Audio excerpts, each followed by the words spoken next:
Welcome back. Tom Cruise's Mission Impossible franchise adds another action-packed blockbuster for the summer season. Felipa Solis reviews the much-anticipated film in today's Felipa's Flix.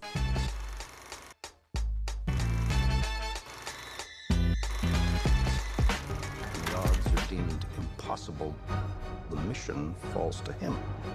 Should he choose to accept?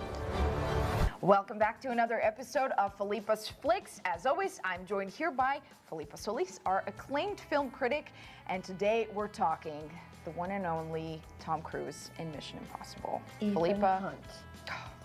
He feels the need for speed. Wrong film. But this is Tom Cruise's film. This is number 8.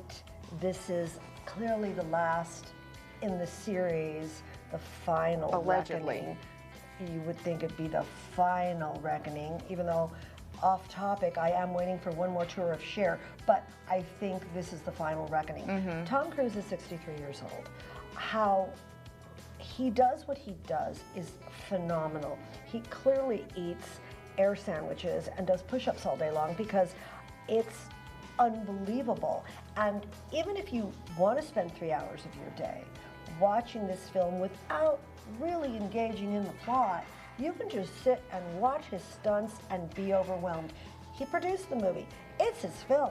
There are shots when he's in planes and the camera is on. It is Tom Cruise's film. He does have some of the original stars like Ving Rhames, Simon Pegg, Haley Atwell is back as Grace, and she's kind of the worker bee alongside Ethan Hunt and the IMF forces. I love Hannah Waddingham and I love Angela Bassett. And of course, Isai Morales is the horrible Gabriel. And he is the person who was trying to, now this time around, no spoiler alerts, but he's taking, they're going after him, but he's going after them.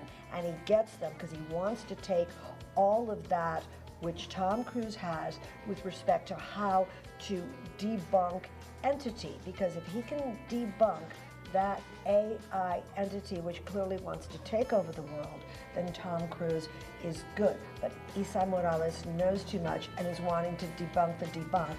And that's where it gets a little weird, because in a 3-hour film, I always do my 20-minute mark of the screenplay going, how we doing? And at 20 minutes, I was like, what's going on here? And that's why I always say, watch the movie before this one.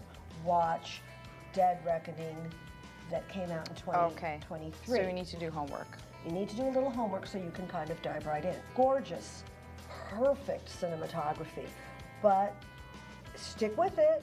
This is summer popcorn. I say hour 3 is when you really figure it all out. I can't give it away, but there's that moment where they have like a 10-second window of opportunity to undo this nuclear holocaust that's about to happen. And of course, Tom Cruise can, if anyone, Ethan Hunt. And you know, you can't make this up, you got 10 seconds. You know, you time yourself, 10 seconds. Speaking of time, you've mentioned a couple of times in the 3-hour movie, after 3 hours, is that something that sort of wasn't great for you? No, it wasn't, and it wasn't great the last time, although I think the last one was a better film. Good for you, because here you're doing all this while we're all eating chili con queso. That's right, that's right. Perfect time to wrap it up and maybe start heating up that queso for the movie.